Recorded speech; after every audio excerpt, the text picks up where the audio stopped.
My name is Lauren Holloway, and I'm 27 years old. I never thought the moment that changed everything would come so quietly, on a rainy Tuesday morning, over tea in my grandfather's kitchen. "Lauren," he said, his hands trembling slightly as he set down his cup, "I want to go back. One last time. To Vietnam." At first, I didn't understand. I looked up from my phone, confused. "Back where?" "Where it all started," he whispered. "The jungle, the rivers, the place that made me, and the place that broke me." My grandfather, Walter Holloway, was a Vietnam War veteran, a Marine, Bronze Star, Purple Heart, a walking monument to resilience. Or so everyone said. But to me, he was just Grandpa Walt, the man who taught me how to skip rocks, who read me Kipling poems when I had trouble sleeping, who always kept a pack of licorice in his pocket, just for me. He rarely talked about the war. When he did, it was in clipped, neutral terms. I lost a lot of good men. There were things we weren't trained to see. Jungles don't forget. I was too young to grasp what he meant. Now, sitting across from him, I understood more than I ever had.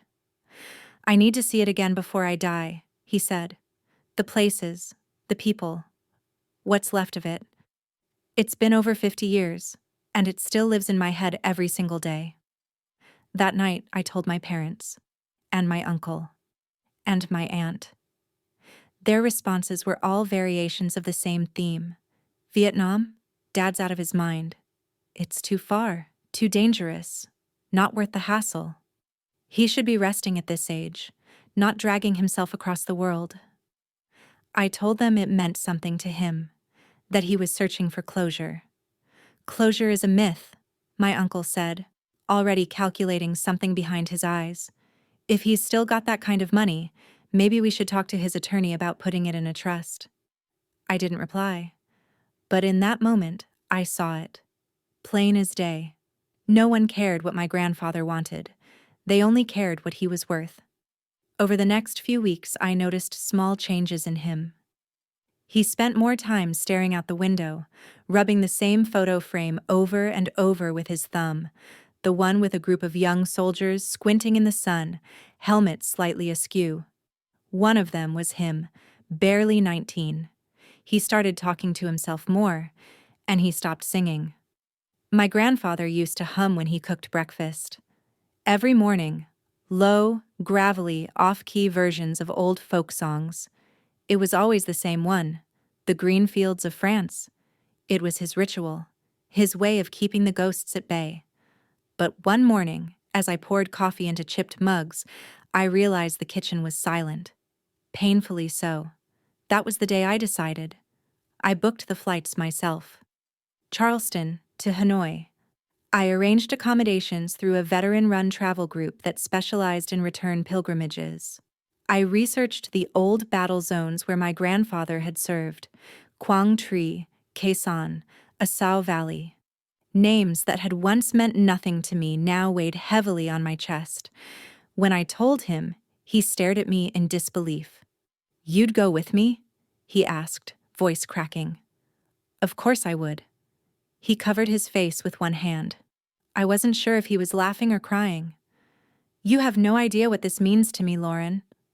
I did, actually, because no one else in our family even asked him why he wanted to go. The news didn't go over well with the rest of the Holloways. "You're just encouraging his delusions," my aunt snapped. "This is elder abuse, Lauren," said my mother. "Dragging a sick man across the world?" My father sighed. "Just don't expect any help from us when it goes badly." But I didn't care. This wasn't about them. This was about a man who carried a war inside him every day of his life, a man who had never asked for anything. Until now, he wanted to go back to where it hurt, not to relive the pain, but to walk through it, one last time. 2 weeks later, we stood at the boarding gate.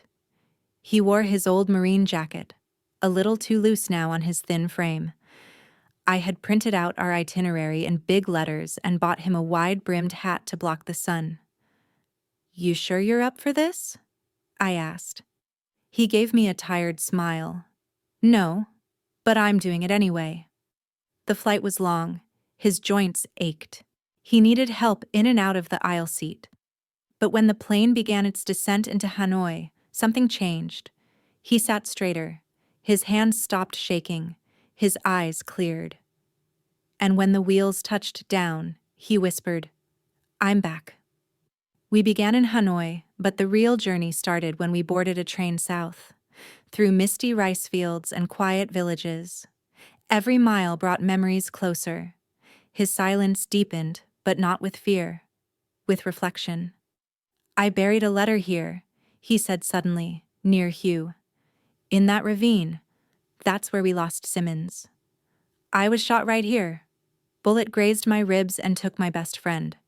I didn't ask many questions. I just walked beside him.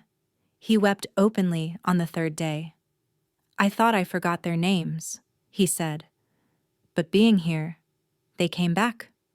All of them. And in that moment, I knew. This wasn't a trip. It was a pilgrimage. One no one else was willing to take." We reached Quang Tri on the 5th day. It had rained the night before, and the mist still clung to the treetops. The jungle was quiet, too quiet, like it was holding its breath. My grandfather stood at the edge of a field that had once been a battlefield. Now, it was farmland. Neat rows of green onions stretched into the distance, where landmines had once waited beneath red clay. "This was Hill 162, he said quietly. "Used to be nothing but mud and blood." He took a slow step forward, then another. Then he stopped, dropping to one knee. "This is where Brian died," he whispered. I didn't know who Brian was, but I didn't need to.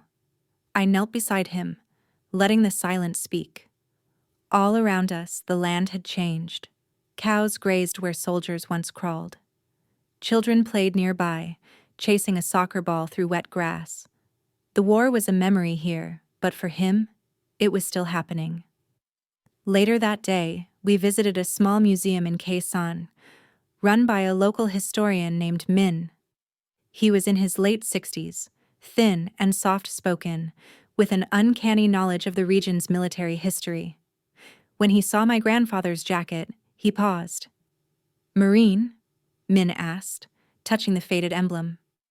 "2nd Battalion, 5th Marines," my grandfather replied, 1967 to early 68.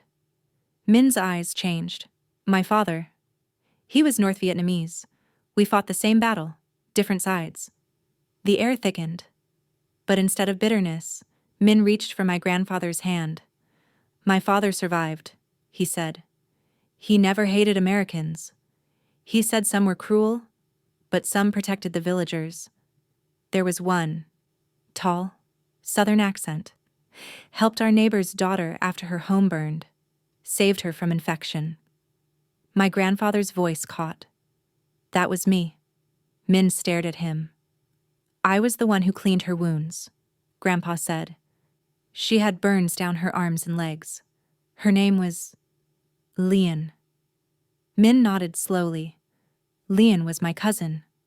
We sat for hours in Min's modest office as the two men, once enemies, traded names, dates, stories. They realized their fathers had tried to kill each other. They realized they had fought within yards of one another. And they realized something more profound. Both of them had lost everything during that time. Brothers, innocence, peace. But sitting together now, there was no anger, only recognition and regret. Before we left, Min opened a wooden box from beneath his desk. Inside was a faded black and white photograph.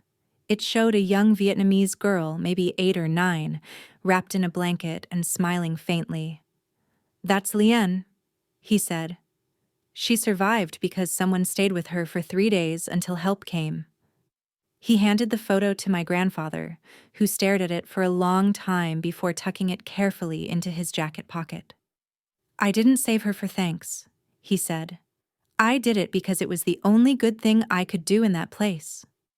You did more than you know, Min replied. That night, we stayed in a humble guest house nearby. As we sat on the porch, sipping tea, my grandfather turned to me. Your grandmother never wanted to hear these stories, he said. Your parents just told me to forget it. But you listened. He reached into his jacket and pulled out a small, folded piece of paper.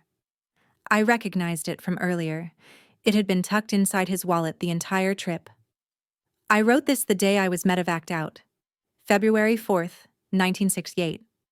He handed it to me. The paper was yellowed, edges frayed.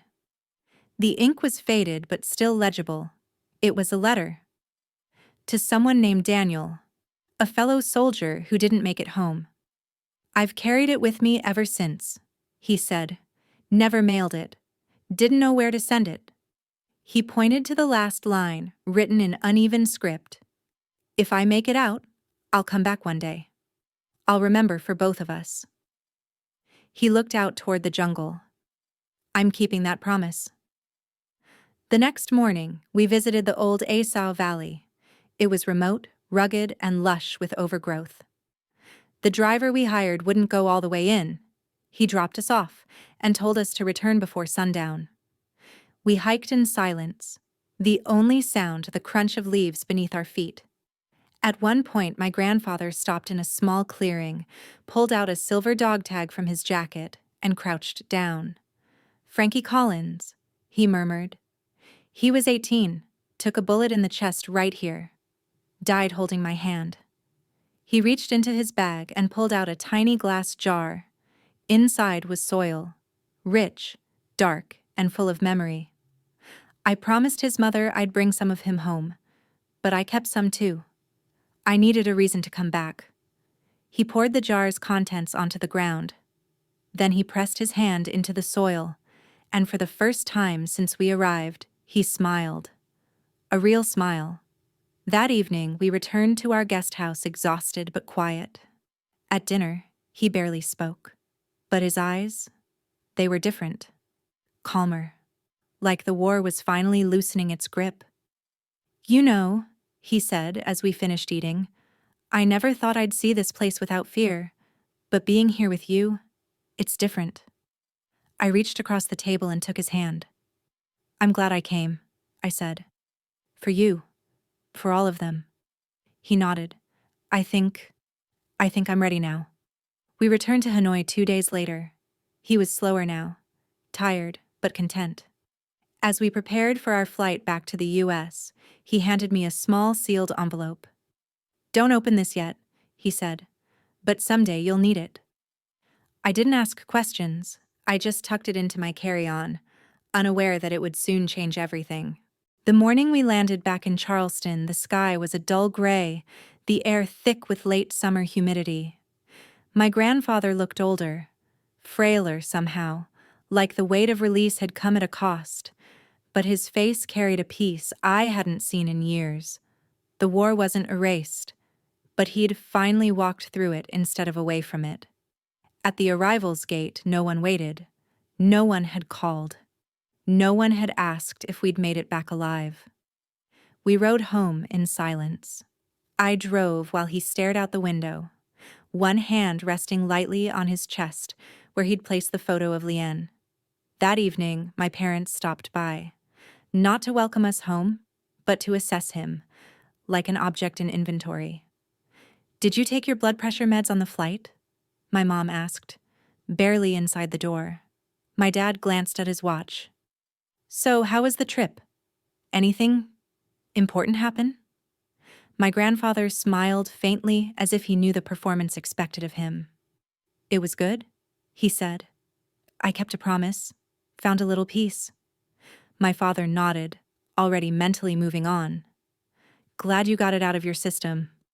Anyway, we should probably talk about the will soon. Dad, I said sharply, he just got back. I'm just saying, he shrugged. Things need to be in order. My grandfather said nothing, but I saw the light dim in his eyes. In the weeks that followed, his health began to fade. Not suddenly, not in crisis, but like a tree preparing for winter. His hands trembled more. His speech slowed. Some days he stayed in bed until noon. Other days he'd sit on the porch for hours, humming the green fields of France in that broken, gravelly way only he could. I visited every day. Sometimes we talked, sometimes we didn't, but he always seemed lighter, like he was no longer carrying 1,000 silent burdens on his shoulders. One day, as I helped him to the kitchen, he paused and touched my arm. "You gave me more than a trip, Lauren." I turned. "What do you mean?" "You gave me witness." 2 weeks later, he passed away in his sleep. It was peaceful. No machines, no hospitals. Just an old man in his own bed, wrapped in a quilt made by his late wife. A half-read war memoir on his nightstand. I was the one who found him. And I didn't cry at first. I just stood there, staring at the steady rise of sunlight through the window, and thought, "You made it home." The funeral was held 3 days later. Military honors, folded flag, rifle salute. My uncle made a brief speech about service and sacrifice, though he hadn't seen my grandfather in months. The same relatives who'd ignored his final wish now wept dramatically, lamenting their loss and reminiscing about his kindness. But none of them had gone with him. None of them had heard the things he told me, or held his hand as he stood in the places where his friends had died. None of them understood him. They were grieving a man they barely knew.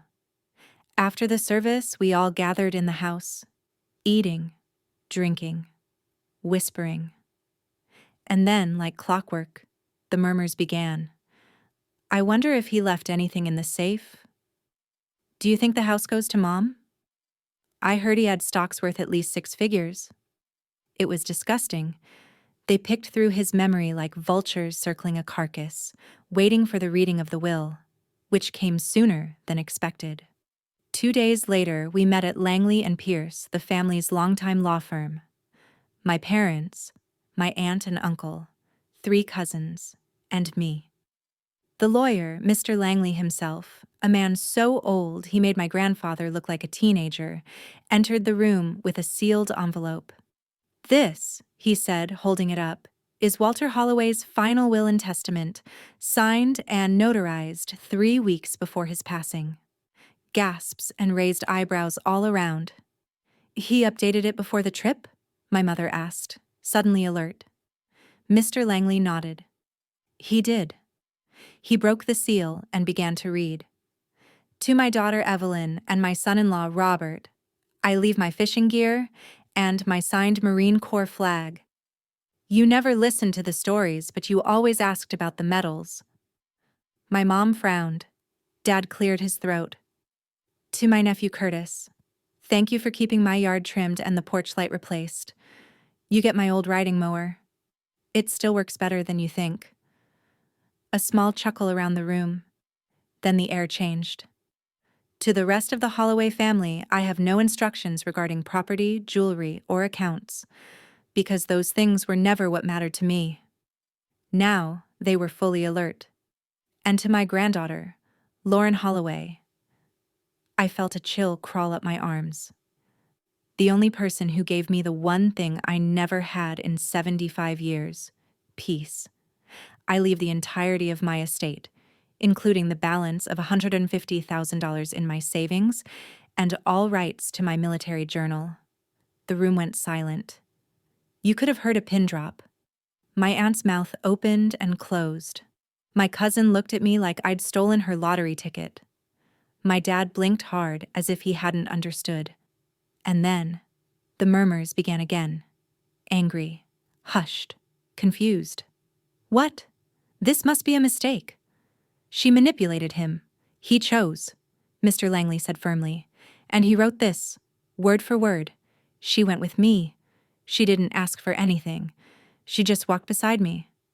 That's the kind of wealth I want to pass on." The meeting ended with tension so thick it could have cracked the windows. Outside, as the family stormed off in disbelief, I sat in my car, Holding the envelope, Mr. Langley had quietly passed me. It was the one my grandfather gave me in Hanoi, the one I hadn't opened. My hands shook as I tore it open. Inside was a single handwritten note. Lauren, if you're reading this, I'm gone. Thank you for being my compass. You helped me lay down my ghosts, and now I leave you something more valuable than dollars. My story. Tell it however you want, but make sure it's real. Make sure they remember the man, not the medals. I love you. Grandpa. The day after the will reading, my phone didn't stop buzzing. My aunt sent a long, furious text about legal manipulation and emotional exploitation. My cousin messaged me asking if I'd consider sharing the inheritance fairly. My uncle called twice, then left a voicemail saying, "You always were his favorite, huh? Don't let it go to your head." I ignored them all, because in that moment, none of it mattered. What mattered was the leather-bound journal now sitting on my kitchen table. It was worn around the edges, the cover darkened by time and touch. My grandfather had kept it hidden for decades. Pages of cramped handwriting, letters, sketches, even pressed flowers from places I'd never heard him mention.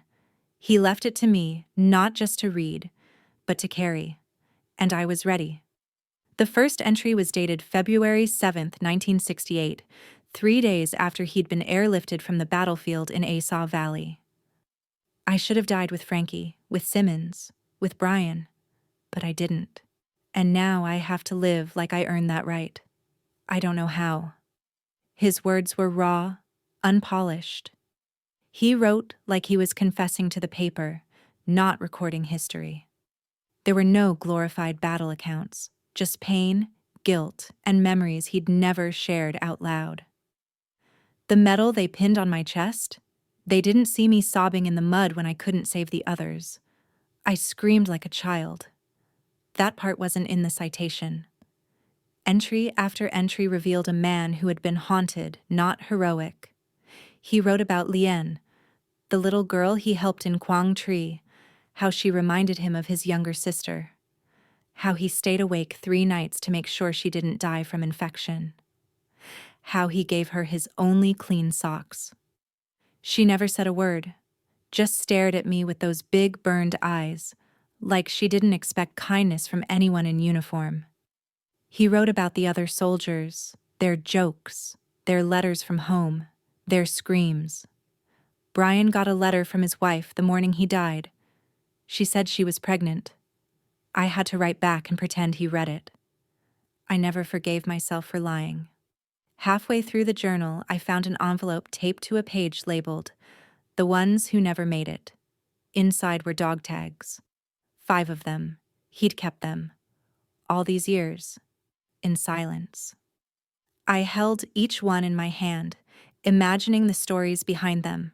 Lives cut short, letters never finished, promises never kept. He didn't carry these for show. He carried them because he didn't know how to let go. And now, he had given them to me. Later that week, I went back to Waverly House, the family estate. It wasn't to argue about the will. I had something else in mind. I walked into my grandfather's old study, still untouched. Framed photos of him in uniform, polished medals, American flags neatly folded. The room looked like a shrine. But it wasn't the man I had met in Vietnam. It was the version my family wanted him to be. So I cleared a space on the bookshelf. Right between the bronze star and the purple heart, I placed his journal, open to the page with the dog tags taped inside. A real war story, not the polished myth, but the truth. I stood there for a while, letting the room absorb the quiet honesty of it. Then I left. The next day, my cousin Lindsay came by. To my surprise, she wasn't angry, just quiet. "Was it really that bad?" she asked. "Over there?" I handed her a copy I had made of the journal's first few pages. She read the first paragraph and put it down, her eyes wet. "I never knew," she said. "None of us did," I replied. Because we never asked. A week passed, then 2. The calls and texts slowed. The shock of the will faded. My relatives shifted their attention back to mortgages, PTA meetings, and vacation planning.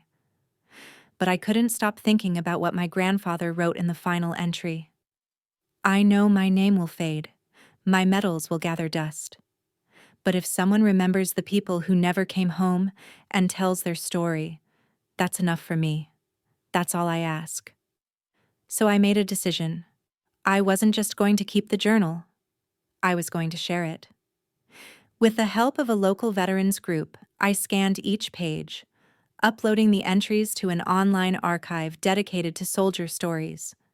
I recorded short narration videos, telling his words, showing the places we'd visited in Vietnam, pairing the stories with maps, old photos, and footage from our trip. The response was overwhelming. Hundreds of veterans commented, some who'd served with him, others who said, "This is the story I never told anyone." One woman wrote, "I lost my brother in Quang Tri. Your grandfather mentioned his name. I never knew someone was there with him. Thank you." Another message came from a man named Captain Reynolds, retired. He had served under my grandfather briefly and thought him long dead. "Walt Holloway saved my life. I never got to say thank you, but I guess now I have." And just like that, he wasn't forgotten. He wasn't a silent old man in the corner anymore. He was a name people remembered, a story people needed. The inheritance? I used some of it to start a scholarship fund in my grandfather's name, specifically for veterans' grandchildren who wanted to study history, journalism, or peace studies. Because the best thing we can do for people like him is listen, and then speak their truth. 2 months after the funeral, the family meeting happened. They framed it as a discussion about assets, but we all knew it was just a veiled attempt to challenge the will. I showed up anyway, out of respect for my grandfather, not for them. We gathered at my aunt's home, the same place where holidays used to be filled with polite laughter and careful gossip. This time, the tension was thick enough to choke on. My mother started it.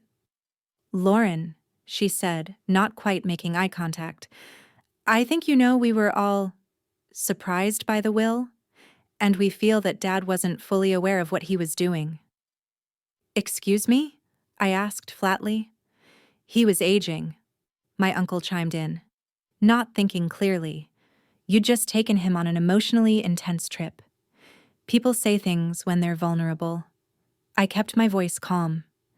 "He was more clear-headed in Vietnam than I've ever seen him. He planned this before we even left." "But he never told us," my cousin Lindsay muttered.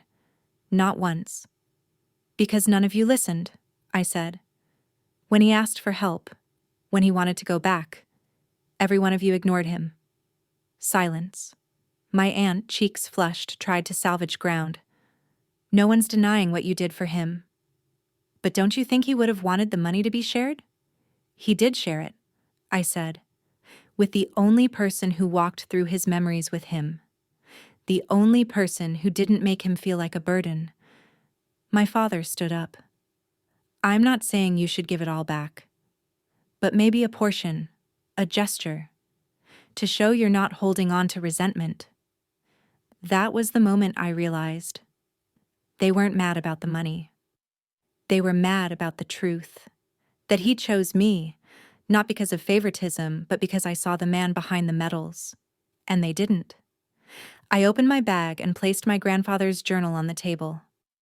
"Have any of you read it?" They stared at the worn leather cover, unsure what to say. "He wrote about all of you," I continued. "How proud he was of you at one point. How much it hurt when no one showed interest in his past. How every time he tried to talk about the war, someone changed the subject or reminded him to move on." I flipped it open to one page and read aloud. "I keep my stories to myself now. Easier that way.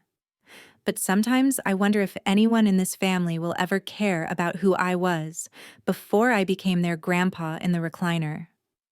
No one spoke. because there was nothing left to say. After that meeting, I knew something in our family had shifted permanently. Some ties would fray, others would snap. But I didn't regret anything, because for the first time, I wasn't keeping quiet, and neither was he. With the inheritance, I began building something he would have been proud of. I named it the Holloway Project, a nonprofit focused on preserving the personal stories of veterans and their families, not just war stories, but the aftermath, the letters, the silences, the unspoken sacrifices. We launched a website where families could submit scanned journals, audio recordings, and photos. A team of volunteers, many of them grandchildren like me, helped digitize and archive everything. The first collection was my grandfather's journal.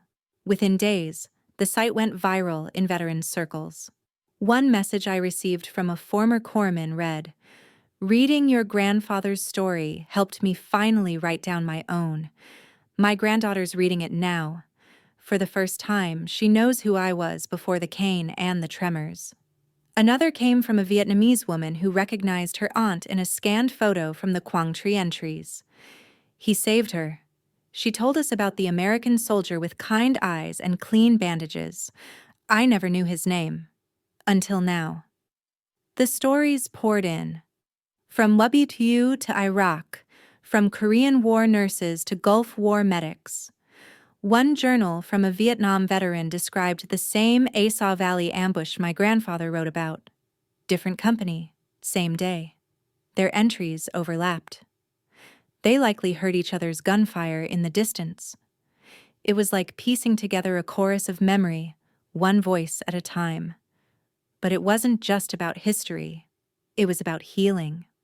We began offering writing workshops for veterans and their families, online and in community centers.